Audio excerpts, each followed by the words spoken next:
Hola oyentes de Radio Sefarad, tenemos el gusto de estar con César Sabas, que va a ser un nuevo colaborador de Radio Sefarad en esta nueva columna que inaugura y que vamos a titular Realpolitik, más allá de lo políticamente correcto.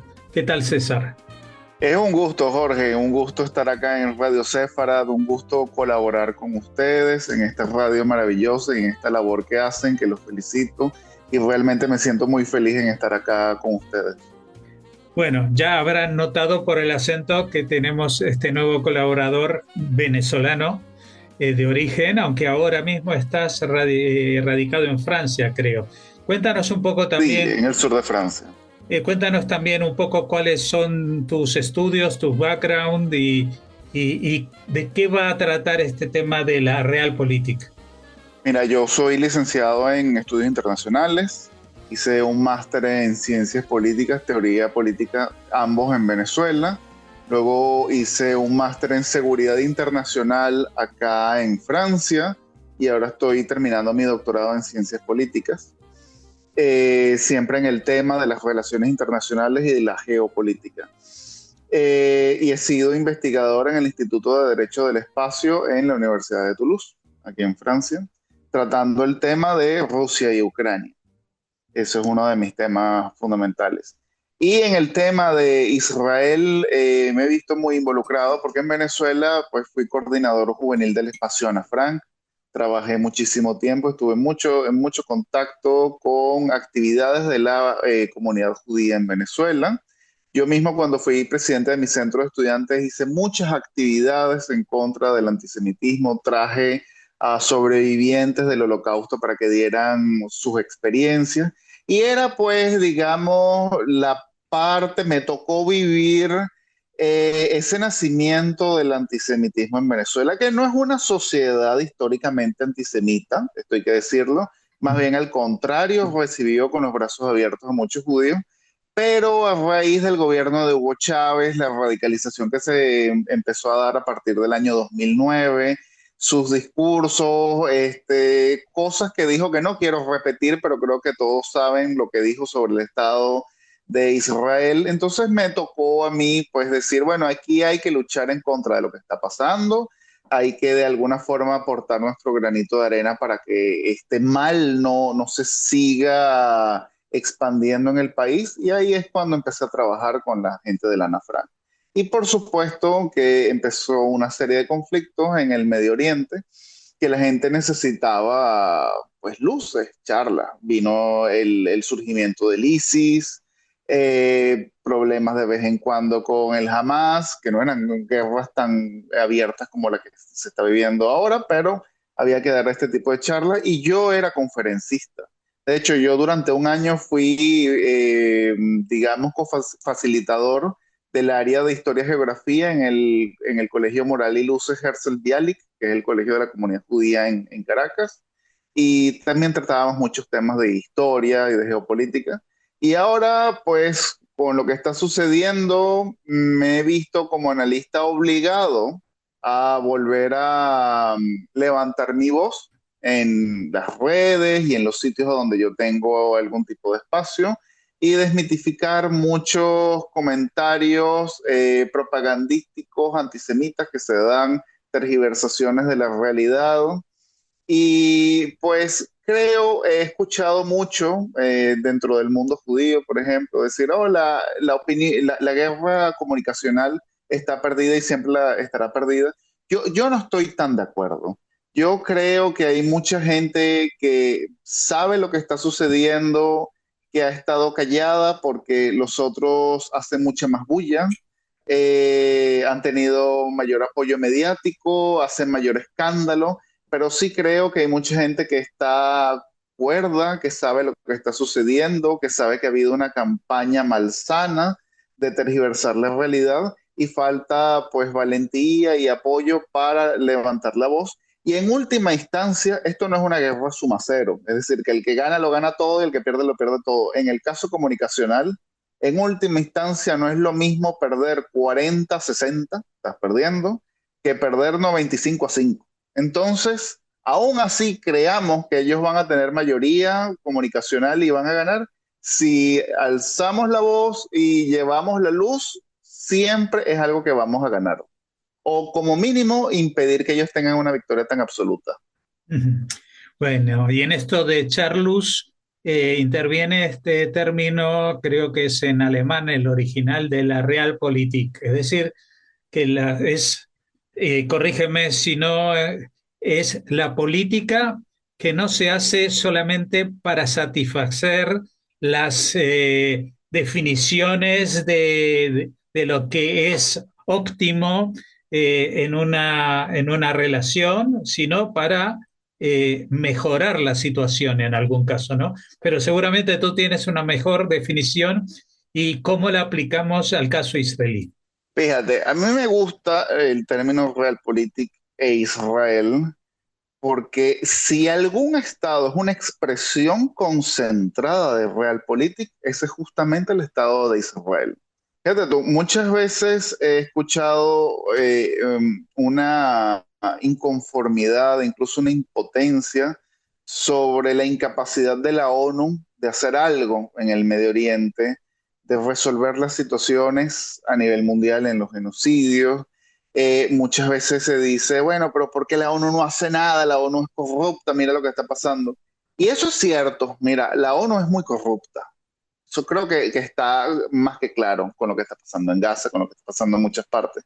Pero te digo una cosa, aún así, a la ONU le sacáramos toda la gente corrupta que está y ponemos una gente intachable, una gente que va a hacer su trabajo como debe ser, no puede hacer mucho.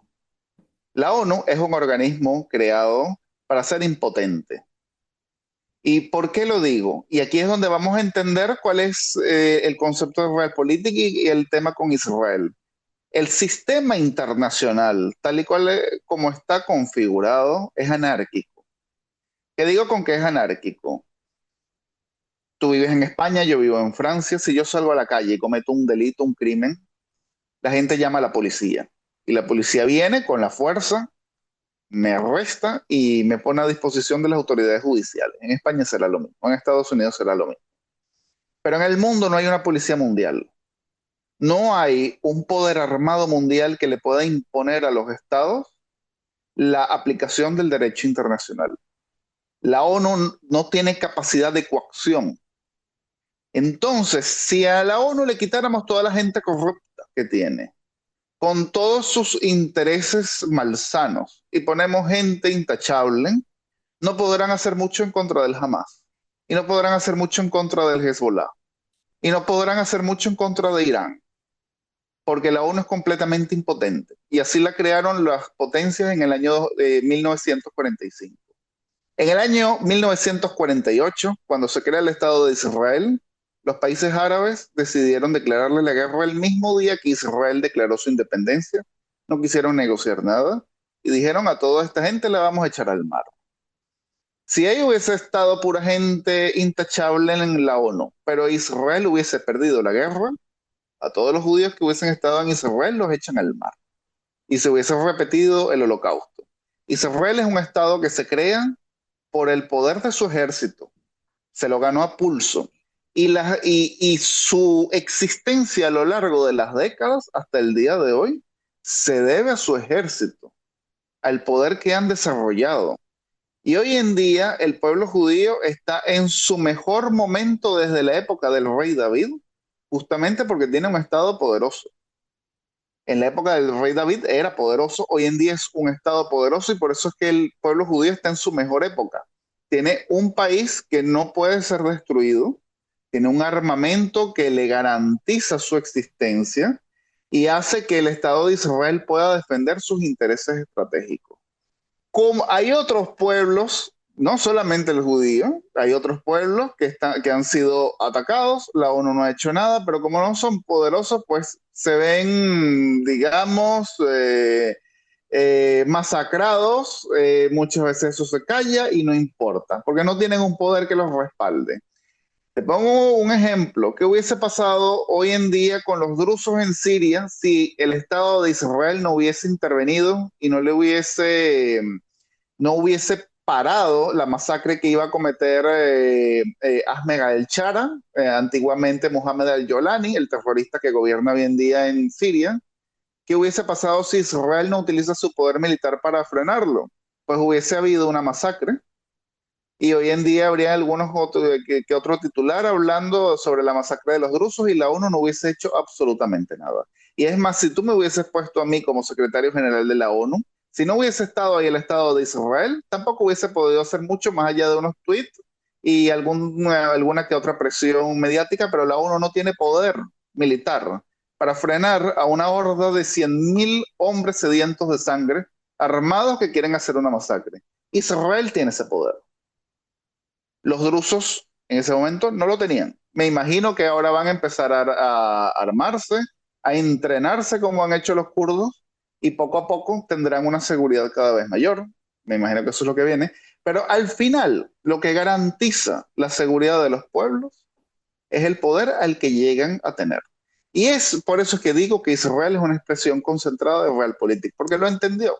Un pueblo que sale del año 45 de Auschwitz y en el año 48 dice no podemos repetir este mismo holocausto, tenemos que tener nuestro ejército, nuestras Haganah, nuestro poder militar y frenar a los que vienen a acribillar a nuestro pueblo. Y ese es el Israel de hoy en día.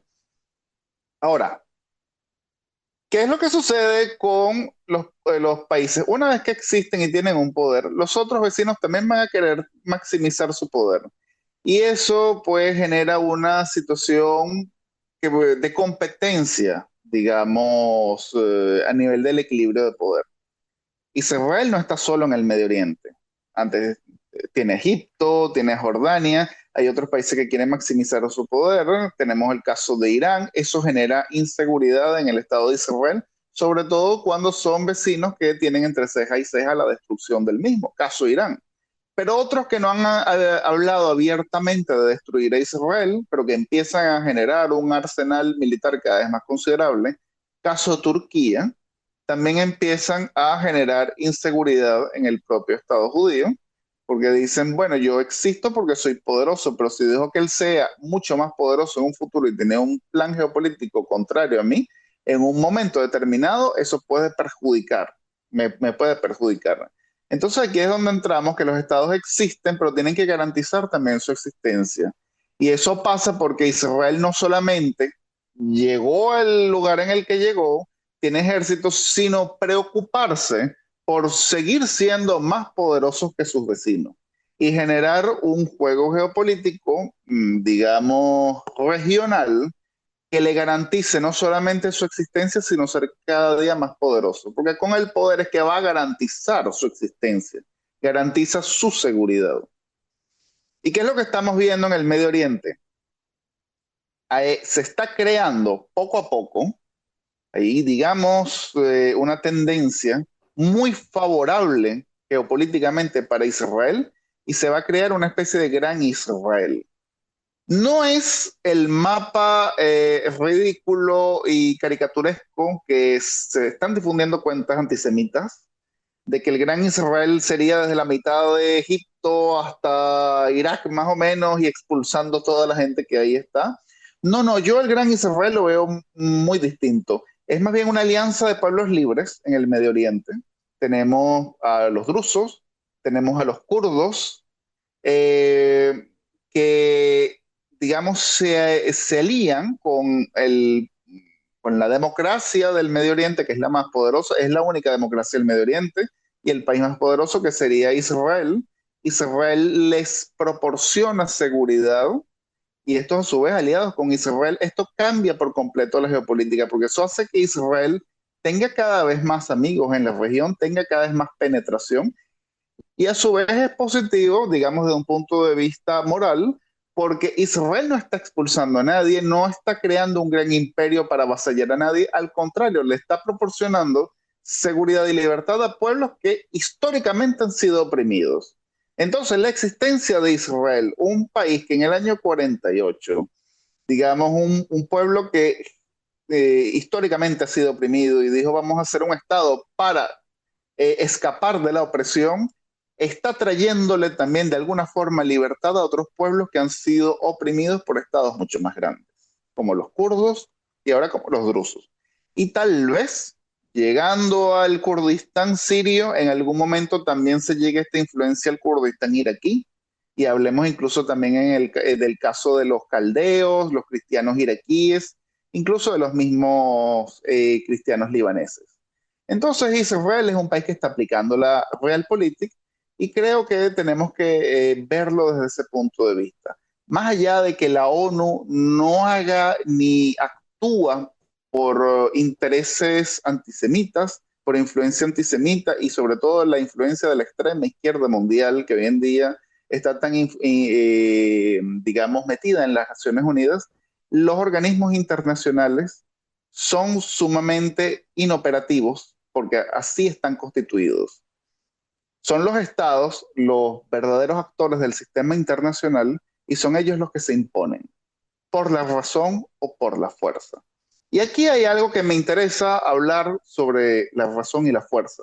Estamos viendo dentro de estos cambios que se están dando en el Medio Oriente, que empiezan a reconocer a Israel en la región y se empieza a dar los acuerdos de Abraham. Por ejemplo, ya Emiratos Árabes Unidos, Bahrein, ya reconocen el Estado de Israel, el mismo Reino de Marruecos. Pero en mi opinión esto se está dando más que por una presión diplomática, más que por una negociación, por la misma realidad de las cosas. O sea, Israel está ahí y llegó para quedarse. Y es un país que tiene un armamento tan considerable que no es posible destruirlo sin desatar un apocalipsis. Vamos a estar claros. Entonces, desde un punto de vista racional, aún así uno, digamos, claro, aquí estamos hablando en Radio Sefarad, pero digamos, vamos a hacer este ejercicio y digamos, oh, yo no tengo simpatía por Israel, vamos a hacer este ejercicio. ¿Israel está ahí? Sí. ¿Y va a seguir ahí? Va a seguir ahí. Es una realidad. ¿Y va a ser nuestro vecino? Va a ser nuestro vecino, es una realidad. Entonces, los acuerdos de Abraham es un reconocimiento de la realidad, algo que no pueden cambiar. Y que es mejor negociar, hablar con el que tiene el poder, que seguir en su contra. Por ejemplo, si Jordania tiene algún problema hídrico con el río Jordán, hoy en día llama a Jerusalén, al Ministerio de Asuntos Exteriores de Israel, y negocian. Son dos países que tienen relaciones diplomáticas. Pero vamos a suponer que Jordania dijera, yo no voy a tener relaciones con Israel, yo voy a desconocer a Israel. Para mí no existen. ¿Quién tiene el poder entre Israel y Jordania? Lo tiene Israel. ¿Qué pasaría si Israel desvía el agua por completo hacia Israel para irrigar? ¿Qué podría hacer Jordania? Nada. Entonces, les conviene tener relaciones con Israel, porque Israel se ha ganado ese lugar, a pulso, es el poderoso. ¿Y por qué traigo el tema de los acuerdos de Abraham? Porque desde que empezó la guerra de Gaza, noto como una especie de chantaje. Oh, cuidado, Israel no puede hacer nada porque va a arruinar los acuerdos de Abraham. Oh, cuidado que Israel no se le vaya mucho la mano en Gaza, a pesar de que hay tanta gente secuestrada, porque eso va a ralentizar las normalizaciones con Arabia Saudita. Entonces, yo lo traigo a colación, yo como realista, para alertar a la gente que tengan cuidado de que los acuerdos de Abraham no se traduzcan en los chantajes de Abraham. En el sentido de que, oh, cuidado Israel, no hagas esto porque mira el acuerdo de Abraham, lo echamos para atrás. No, a los árabes le convienen más los acuerdos de Abraham que el mismo Israel.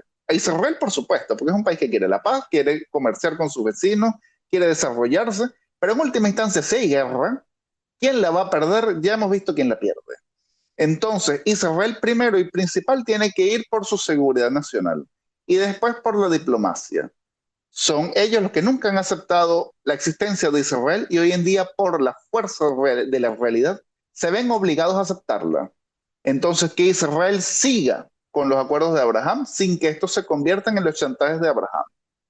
Bueno, la verdad es que has hablado muy a fondo y de forma muy clara sobre por qué pasa lo que pasa y qué es lo que se puede derivar de eso. O sea que según la lógica de lo que has explicado, hay dos cosas que destacaría. Una alianza regional entre pueblos que no han encajado históricamente en el área musulmana. Estamos hablando de los drusos, estamos hablando de los kurdos, pero también, como mencionabas, de los cristianos que han sufrido en Irak, que siguen sufriendo, en el propio Líbano, que se creó de alguna manera para proteger a las minorías cristianas, y históricamente también habría que mencionar a los palestinos cristianos, la mayoría de los cuales están en el exilio y hoy en día justamente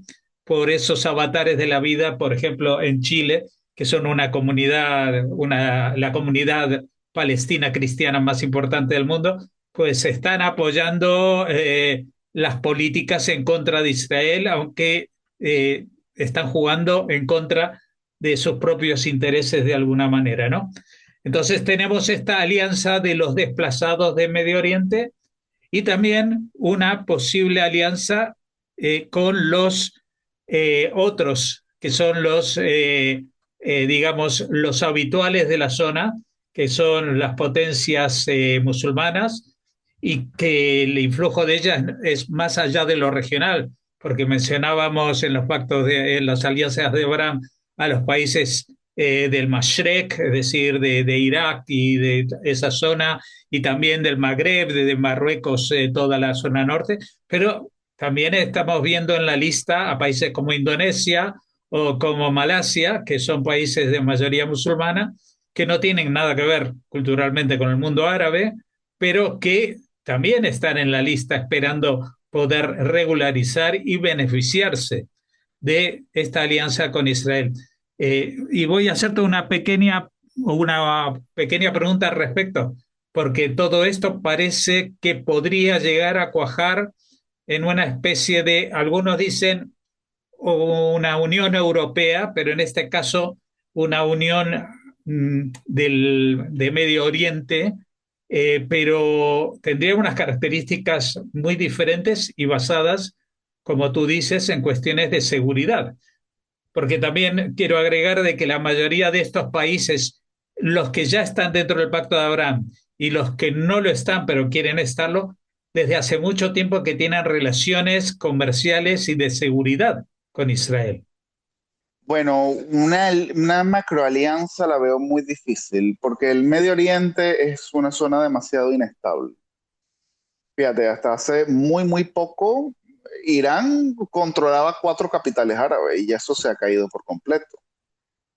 Y así como se ha caído por completo un sistema de alianzas en el Medio Oriente, basta una pequeña chispa y también todo se viene abajo. Es una zona tan inestable que, o sea, no es Europa, evidentemente que no es Europa. Entonces, por eso lo veo tan inestable. Lo otro inestable es que hay demasiadas pugnas, competencias entre ellos. Por ejemplo, hablábamos de una alianza entre sunitas e Israel por el tema de Irán, por el miedo que le tienen los sunitas a Irán, que Irán ya prácticamente su amenaza ha bajado considerablemente gracias al esfuerzo militar de Israel. Pero también ha habido una pugna entre los mismos sunitas, entre el poder turco con los cataríes y los sauditas. Y ahí viene esa pugna entre ellos también. Entonces, ¿quién va a comandar la alianza? Es muy difícil.